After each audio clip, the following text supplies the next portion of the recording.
Right, what's going on guys? Willis Gaming here. We are back again with another Division video. In this video I'm going to be going over the patch notes which literally just came out a few minutes ago. So if you guys enjoyed the video and you want to see more of these patch note videos when they actually do go live, make sure to drop a like so I know, and obviously leave a comment. So there's a lot of stuff in this patch which is really interesting and I can't wait to see it happen. Otherwise I probably wouldn't be doing the video. I don't want to make this like a 10-minute video, so I'm going to go through this as quick as I can. So yeah, let's begin. So for the gameplay changes, named enemies will now drop better loot in challenge mode than in hard mode. That is awesome. Added a cooldown period for the static turret stun attack in order to avoid a stun lock in PvP and PvE.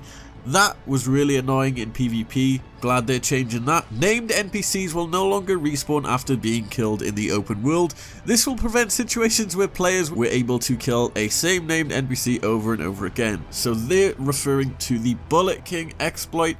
You still have a whole day to farm that glitch if you still need resources. The patch doesn't drop until tomorrow, so hop on that as soon as possible. Link will be on screen right now. The video, you can click that. It'll bring you to a tutorial on what you need to do. Modifications to the weapon talent Trained. So basically, Trained was a perk on the Midas.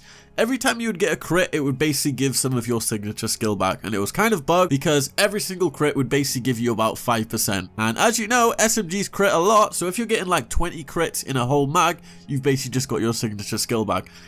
Long story short, I'm not going to read that whole thing. They fixed it. They've changed it to 0.1%, and they're only going to make it from now on drop on shotguns and marksman rifles. And any Midas, SMG or gun that has the perk Trained on it has been replaced with the responsive perk talent, which increases damage when getting closer to the target. This applies to existing weapons as well as newly acquired ones. Fixed a speedrun exploit for the rooftop comm relay mission, and then there's a lot of boring changes which I don't really want to go through, mainly seek mines, emote bugs, talent bugs, which we don't really care about. Let's move to the Darkzone. Players can now heal other neutral players in the Darkzone by using first aid and support station skills.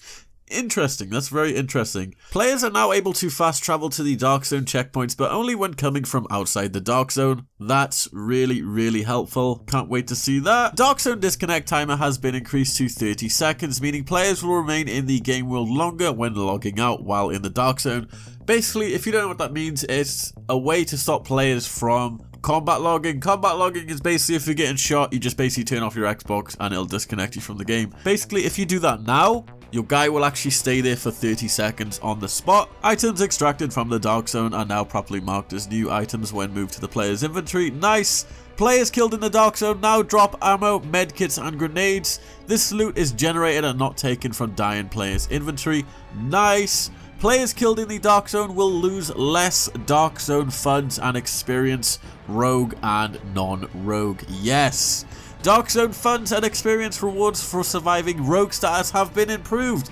Double yes! Darkzone funds and experience rewards for killing rogues have been improved finally. So now there is a reason to go rogue. As soon as this patch drops, I'm going to hop onto the Darkzone with my team, hopefully.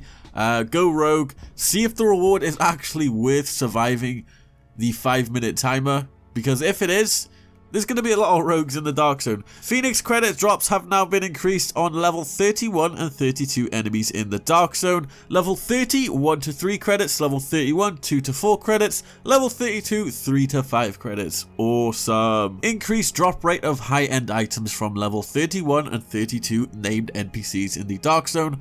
Increased drop rate of high-end division tech materials from 32 named NPCs in the Darkzone. Improved Darkzone chest item quality. Rank 30 chests will now drop superior items instead of specialized blue items. Finally. Key chests now have a chance to drop high-end gold items. There is a reason to risk it in the Darkzone once again, finally. Darkzone fund drop rates and quantity on NPCs have now been reduced. Fixed a bunch of errors. Fixed a bunch of in-game delta errors and all that good stuff, and the rest of the patch notes are basically UI, audio, PC bugs, and Xbox One graphical issues, obviously on the PS4. So that's been the patch notes, guys. I'm excited. I can't wait to play in the new Darkzone.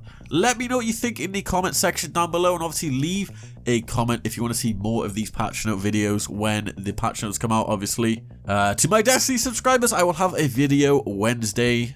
So do not lose hope in Destiny. I am still a Destiny channel as well, but I am focusing all my efforts on Division at the moment. Subscribe if you are new. Patch notes will be in the description down below as well, so go check that out. I will catch you guys in my next video. Also, one last thing. I actually have a Twitter, and not a lot of people know this, but my Twitter is @WillisGaming. Feel free to go follow me. Drop me a tweet, and the first 10 people to tweet me the word sausage, I will follow them back. So link to that's in the description as well. See you guys next video, and peace.